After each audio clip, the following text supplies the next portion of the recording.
बहुत समय पहले की बात है। उन दिनों भारतवर्ष के एक विशाल राज्य पर सम्राट शत्रुजीत का राज्य था। वे केवल एक सम्राट नहीं थे, बल्कि एक ऐसे न्यायप्रिय और करुणामय राजा जो अपनी प्रजा को अपनी संतान समान मानते थे। उनके राज्य की विशेषता यह थी कि वहां न कोई भूखा सोता था, न कोई अन्याय का शिकार होता और न ही कोई अनाथ असहाय रह जाता।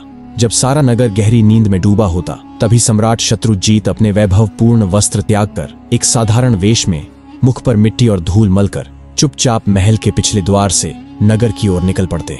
उन्हें देखकर कोई उन्हें भिक्षुक समझता तो कोई थका हारा किसान। वे नगर की गलियों, बाजारों और झुग्गियों में घूमते, लोगों की बातें सुनते, उनकी पीड़ा को नीरवता से आत्मसात करते। जहां कहीं किसी पर अत्याचार होता या कोई भूख प्यास से तड़पता दिखाई देता, सम्राट का हृदय विचलित हो उठता। और फिर अगली भोर जब वह राजसी पोशाक में अपने सिंहासन पर बैठते तो रात में देखे गए अन्यायों का निवारण करते। जनता बस यही जानती थी कि उनका राजा अत्यंत दयालु है, परंतु कुछ विश्वसनीय मंत्रीगण ही इस गूढ़ रहस्य से अवगत थे कि सम्राट रातों में स्वयं नगर की दशा देखने निकलते हैं। यह केवल शासन करने का ढंग नहीं था, यह जनमानस के हृदय पर राज्य करने की कला थी। एक ऐसी ही शीतल रात्रि थी, मंद समीर चल रही थी, घरों के दीप बुझ चुके थे और सम्राट अपने गुप्त वेश में नगर की गलियों में विचर रहे थे। हर मोड़, हर छाया पर उनकी दृष्टि थी, कहीं कोई दुखी तो नहीं, कोई पीड़ित तो नहीं। इसी भ्रमण के मध्य जब वे एक संकरी और अंधेरी गली से गुजर रहे थे, तभी उन्हें धीमी धीमी फुसफुसाहटें सुनाई दी। वे ठिठक गए, सावधानी पूर्वक उन ध्वनियों की दिशा में बढ़े और देखा कि गली के एक कोने में 4 व्यक्ति बड़े रहस्यमय ढंग से आपस में कुछ चर्चा कर रहे हैं। वे छाया में छिपकर बातें सुनने लगे। वह चारों कोई और नहीं, नगर के कुख्यात चोर थे, रंगा, चमन, रतन और फकीरा। वे अगली चोरी की योजना बना रहे थे। चमन, जो सबसे चतुर था, फुसफुसाया, इस बार हर कदम सोच समझ कर रखना होगा, पिछली बार की चूक नहीं दोहरानी चाहिए। रतन बोला, इस बार शहर के सबसे धनी व्यापारी का माल हमारा होगा, वक्त की चाल पहचाननी होगी। फकीरा ने चारों ओर नजर दौड़ाई और सशंकित स्वर में कहा, धीरे बोलो, सुना है सम्राट ने अपने गुप्तचर छोड़ रखे हैं। कहते हैं वह स्वयं भी भेष बदलकर गलियों में घूमते हैं। तभी एक अन्य चोर व्यंग्य में हंसते हुए बोला, हाँ राजा, वह तो महलों में आराम करता होगा, हमसे मुकाबला करेगा। सम्राट चुपचाप सब सुन रहे थे। अब उन्हें निश्चय हो गया था कि नगर में फैली कई चोरियों के पीछे यही गिरोह है, किंतु प्रश्न यह था कि उन्हें रंगे हाथ कैसे पकड़ा जाए। रात्रि गहराती जा रही थी, गली वीरान थी, दूर कहीं कुत्तों के भौंकने की ध्वनि आ रही थी। सम्राट ने अब देर करना उचित नहीं समझा। उन्होंने अपनी मुद्रा बदली, चेहरे पर एक हल्की मुस्कान लाई और एक आवारा यात्री की भांति उन चोरों के पास पहुंचे। खांसते हुए बोले, अरे भाइयों, ये रात के सन्नाटे में किस शिकार की तैयारी हो रही है? अचानक अंधेरे में किसी अनजान की आवाज सुनकर चोर चौंक उठे, किंतु जब उन्होंने देखा कि वह एक थका हारा, मैले कपड़ों वाला सामान्य व्यक्ति है, तो उनका संदेह कुछ कम हुआ। रतन ने आंखें सिकोड़ते हुए कहा, तू कौन है बे, और क्या लेना देना है तुझसे? सम्राट हंसते हुए बोले, भाइयों, मैं भी तो तुम्हारी ही बिरादरी का हूं। कौन कहता है कि केवल तुम ही उस्ताद हो इस नगर में? मैंने भी बहुत बड़े हाथ मारे हैं, बस किस्मत जरा रूठी हुई है, नहीं तो इस वक्त किसी राजमहल में आराम कर रहा होता। फकीरा ने संदेह भरे स्वर में पूछा, अगर तू वाकई उस्ताद है तो कोई बड़ा कारनामा सुना। राजा ने गहरी सांस ली और गंभीरता से कहा, कारनामे बताऊंगा नहीं, दिखाऊंगा। कभी शाही खजाने पर भी हाथ साफ करने की सोची थी, पर दुर्भाग्य से पकड़ा गया। चमन ठहाका मारते हुए बोला, वाह, शाही खजाना, तू तो बड़ी ऊंची उड़ान भरता है। दूसरे चोर ने हंसते हुए कहा, इतना ही बड़ा उस्ताद है तो कोई सबूत दिखा। सम्राट मुस्कुराए और बोले, भाइयों, सबूत तो काम के बाद दिया जाता है। अगर आज की रात मुझे अपने साथ ले चलो तो मैं अपनी काबिलियत दिखा दूंगा। चारों एक दूसरे को देखने लगे। थोड़ी देर चुप्पी रही, फिर फकीरा ने मुस्कान के साथ सिर हिलाया और बोला, ठीक है, आज की रात तेरी परीक्षा होगी। अगर काबिल निकला तो हमारे साथ रहेगा। राजा ने गंभीर स्वर में कहा, तो फिर समझो सौदा पक्का है। अब तक सम्राट ने बेजोड़ चतुराई से अपनी पहचान छिपाए रखी थी। उन्होंने हल्के अंदाज में पूछा, तो भाइयों, जब मैं अब तुम्हारा साथी बनने वाला हूं तो जानना चाहूंगा, आखिर वो कौन सी खासियतें हैं जो तुम्हें इतना निडर बनाती हैं? जब बड़ा हाथ मारना है तो सबको अपनी अपनी कला का ज्ञान होना चाहिए। चारों चोरों ने एक दूसरे की ओर देखा। सबसे पहले फकीरा आगे आया और बोला, मेरे भीतर एक दुर्लभ गुण है। मैं किसी भी स्थान पर खड़ा होकर केवल अपनी सूंघने की शक्ति से जान लेता हूं कि सोना, चांदी, हीरे, मोती या कोई अन्य बहुमूल्य खजाना कहां छिपा है। मेरे लिए खजाने की महक दूर से ही प्रकट हो जाती है। जब भी कोई बड़ा हाथ मारना होता है मेरी नाक सबसे पहले काम आती है। सम्राट ने उसकी ओर गौर से देखा और प्रशंसा से कहा, वाह, यह तो बड़ा ही विलक्षण गुण है। तुम्हारी यह कला तो चुपचाप राज्य के गुप्त भंडारों तक भी पहुंचा सकती है। अब चमन आगे आया। उसके चेहरे पर आत्मविश्वास की एक छाया थी। वह बोला, मैं पशु पक्षियों की भाषा समझता हूं। कुत्ते, बिल्ली, घोड़े जो कुछ भी कहें, उनके शब्द मेरे लिए स्पष्ट होते हैं। यदि किसी गली में कोई कुत्ता भौंक रहा हो या कोई घोड़ा अचानक व्याकुल हो जाए तो मैं जान जाता हूं कि वहां कुछ अनहोनी घटने वाली है। सम्राट यह सुनकर कुछ क्षणों के लिए चुप रहा, फिर बोला, तुम तो प्रकृति की आवाजों को ही पढ़ लेते हो। यह गुण तुम्हें शत्रु के आने से पहले ही सचेत कर सकता है। अब तीसरे चोर रंगा की बारी थी। उसने अपनी जेब से एक पतली सी तार निकाली और गर्व से बोला, मैं ताले तोड़ने में निपुण हूं। लोहे, पीतल या शाही कक्षों के सबसे कठिन ताले भी मेरी इस नन्ही तार के आगे नतमस्तक हो जाते हैं। ताला चाहे जितना भी कठिन हो, मेरे हाथ में आते ही झुक जाता है। सम्राट मुस्कुराया और चुटकी लेते हुए बोला, तो फिर तुम्हारे हाथों में तो कोई जादू है। रंगा, ताले नहीं, मानो किस्मत की गिरहें खुलती हैं। अब सबसे अंतिम में रतन सामने आया। उसके चेहरे पर एक रहस्यमयी मुस्कान थी। उसने कहा, मेरा गुण सबसे निराला और सबसे खतरनाक है। यदि मैं किसी को एक बार अंधेरे में देख लूं तो फिर वह लाख छिप जाए, मैं उसे पहचान ही लूंगा। चाहे वह भीड़ में हो, नकाब में हो या दुश्मनों के झुंड में, मेरी नजर उसे पहचान लेती है। सम्राट विस्मय से बोला, तो इसका अर्थ यह हुआ कि अंधकार तुम्हारी दृष्टि को धोखा नहीं दे सकता। तुम तो सच्चे मायनों में अंधेरे के भी प्रहरी हो। अब सम्राट भली भांति समझ चुका था कि ये चारों न केवल शातिर थे बल्कि अपने अपने हुनर में दक्ष भी थे। किंतु उसके भीतर तो अब एक नई योजना ने जन्म ले लिया था। वह मुस्कुराया और बोला, भाइयों, अब जब हमारी टोली इतनी योग्य हो चली है तो बताओ, आज की रात कौन सा शिकार तय है। चारों चोर राजा की बातों को ध्यान से सुन रहे थे। उन्होंने अपने अपने कौशल तो खोल कर रख दिए थे, परंतु अब उनकी आंखों में एक संशय था। रतन ने मुस्कुराते हुए पूछा, भाई, हमने तो अपने गुण बता दिए, पर तुमने अब तक कोई बात नहीं की। बताओ, तुम्हारे भीतर ऐसी कौन सी बात है जो तुम्हें हमारे लिए उपयोगी बनाती है। सम्राट ने तनिक गंभीर होकर उत्तर दिया, मेरे भीतर एक अनोखा गुण है। यदि हम कभी संकट में पड़ें, पकड़े जाएं या फंस जाए, तो केवल मेरी आंखों के एक इशारे से सज्जा भी टल सकती है और जान भी बच सकती है। चारों चोर यह सुनकर चौंक गए। फकीरा बोला, क्या मात्र दृष्टि के इशारे से सजा माफ हो सकती है? यह तो कोई चमत्कार जैसा प्रतीत होता है। एक अन्य बोला, यदि यह सच है तो हमारे गिरोह में सबसे अनमोल गुण तुम्हारे पास ही है। तुम्हारे रहते हमें किसी चीज की चिंता ना होगी।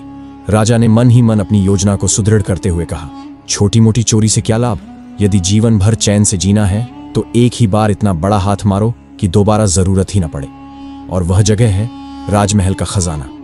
ये सुनते ही चारों चोरों की आंखें लालच से चमक उठीं। फकीरा बोला, वाह, ये हुई ना बात।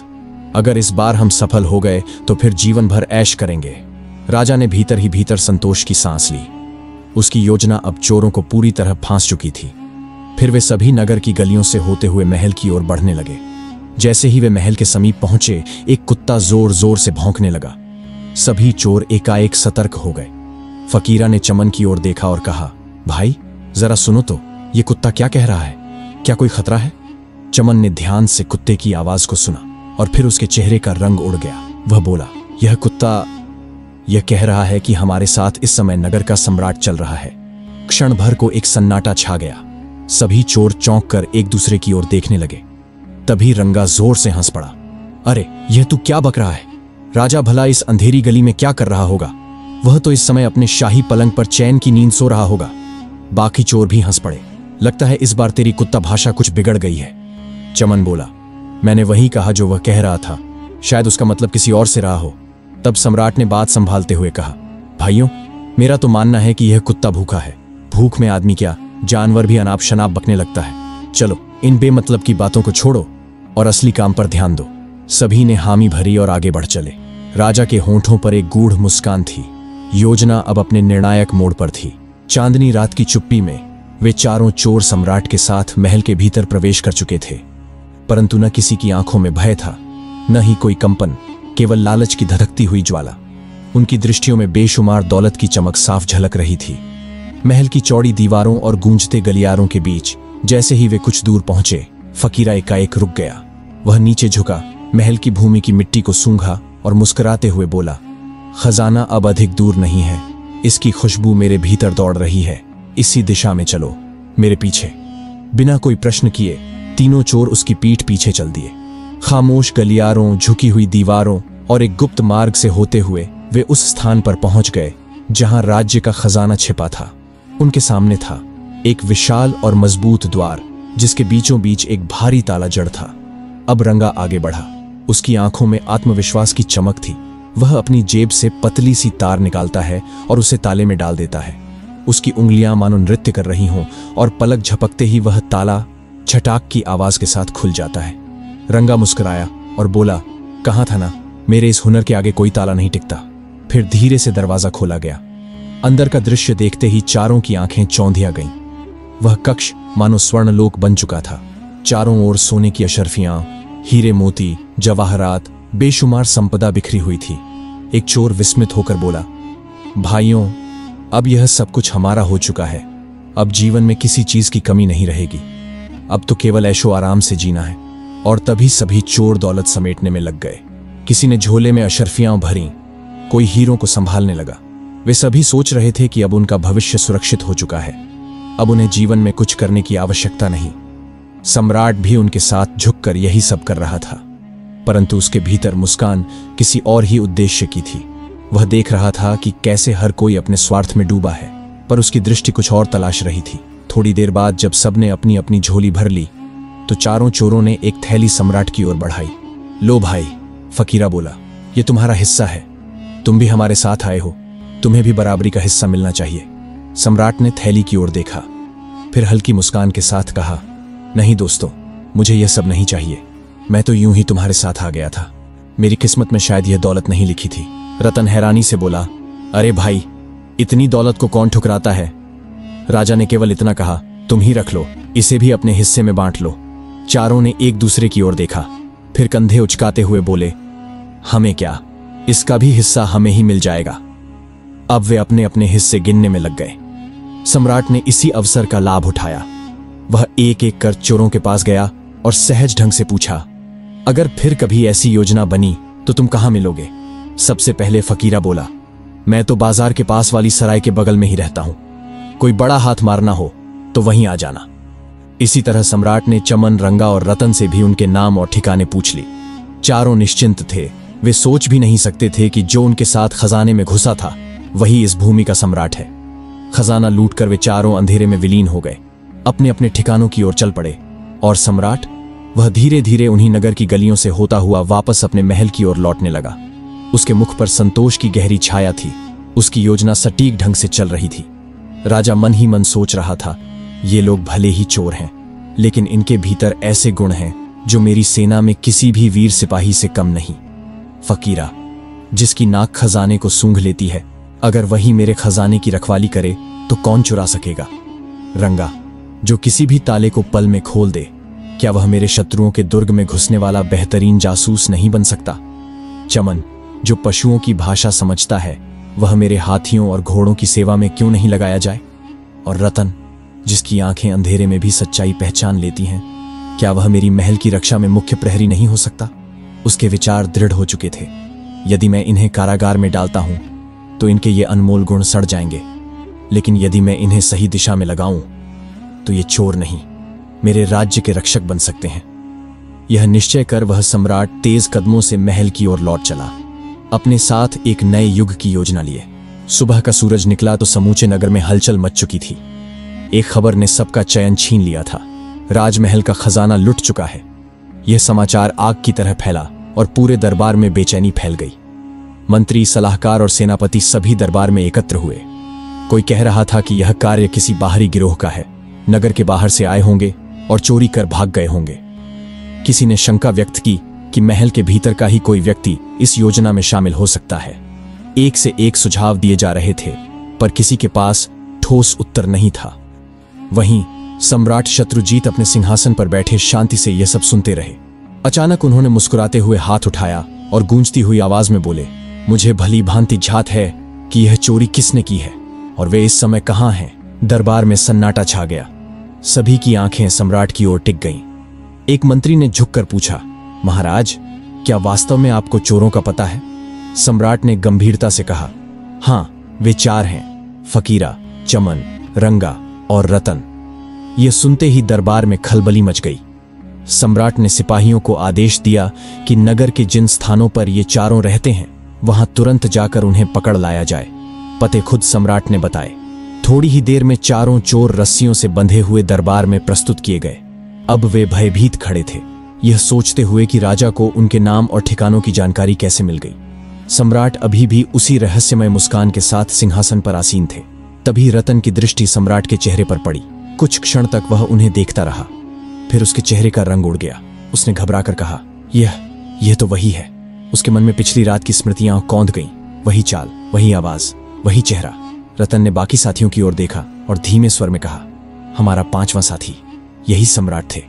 वही हमारे साथ खजाने तक आए थे। तीनों ने पहले तो रतन की बात को हंसी में उड़ाया। रंगा बोला, तू तो पागल हो गया है। भला सम्राट खुद चोरी करेगा? अगर यह सम्राट होता तो हमारे साथ रात भर घूमता। रतन गंभीरता से बोला, मैं अंधेरे में एक बार जिसे देख लूं उसे फिर कभी नहीं भूलता, और मैं शपथ लेता हूं यह वही व्यक्ति है। अब सारा दरबार स्तब्ध था। सम्राट ने जबरदस्त ठहाका लगाया। उसकी हंसी पूरे महल में गूंज उठी। फिर उन्होंने सिपाहियों की ओर संकेत किया और रस्सियां खोल दी गईं। दरबारी एक दूसरे की ओर देखने लगे। यह कैसा न्याय था? फिर सम्राट ने कहा, इन लोगों को पकड़ने का उद्देश्य इन्हें दंड देना नहीं था, बल्कि कुछ और था। उन्होंने दरबारियों को रात की पूरी घटना सुनाई, कैसे वे स्वयं चोरों के साथ गए, कैसे उनकी काबिलियत को पहचाना और कैसे उनके नाम पते मालूम किए। अब चारों चोर सम्राट के चरणों में गिर पड़े और आंखों से आंसू बहाते हुए बोले, महाराज, हमें क्षमा कर दीजिए। हमने आपको पहचानने में भूल की। एक और अवसर दें। हम अपने प्रायश्चित में पूरी निष्ठा से आपकी सेवा करेंगे। सम्राट मुस्कुराए और बोले, तुम लोग चोर अवश्य हो, परंतु तुम्हारे भीतर अनमोल गुण हैं। यदि इन्हें सही दिशा में लगाया जाए तो तुम न केवल अपनी किस्मत बदल सकते हो, बल्कि समूचे राज्य के लिए वरदान बन सकते हो। और फिर सम्राट ने चारों को उनके गुणों के अनुसार राज्य सेवा में नियुक्त कर दिया। रतन, जो अंधेरे में किसी को भी पहचान सकता था, उसे राजमहल का प्रधान प्रहरी बना दिया गया। रंगा, जो बिना चाबी के कोई भी ताला खोल सकता था, को राजकोष का संरक्षक नियुक्त किया गया। चमन, जिसे पशु भाषा समझने का अद्भुत गुण था, उसे शाही अस्तबल का प्रमुख अधिकारी बनाया गया। फकीरा, जो सोने चांदी की गंध पहचान सकता था, को राज्य के खोजी दस्ते का प्रमुख नियुक्त किया गया। समय के साथ ये चारों पूर्व चोर सम्राट शत्रुजीत के सबसे वफादार और योग्य दरबारी बन गए। जो कभी चोरी के लिए बदनाम थे, आज वे अपनी काबिलियत से राज्य के स्तंभ बन चुके थे। तो मित्रों, यह सत्य ही कहा गया है, मनुष्य की पहचान उसके अतीत से नहीं, बल्कि उसके वर्तमान और भविष्य से होती है। यह मायने नहीं रखता कि कोई कहां से चला है, बल्कि यह महत्वपूर्ण है कि वह किस दिशा में जा रहा है। हर व्यक्ति को जीवन में एक दूसरा अवसर अवश्य मिलता है, बस जरूरत है उस अवसर को पहचानने और उसका सही उपयोग करने की। और जो व्यक्ति किसी के दोषों को नहीं, बल्कि गुणों को देखकर उसे सही मार्ग पर लगा दे, वही सच्चा नेता, सच्चा सम्राट होता है। दोस्तों, अगर आपको यह कहानी पसंद आई तो वीडियो को लाइक करें। अगर आपको ऐसी ही कहानी सुनना पसंद है तो चैनल को सब्सक्राइब कर लें। मिलते हैं एक और नई कहानी के साथ।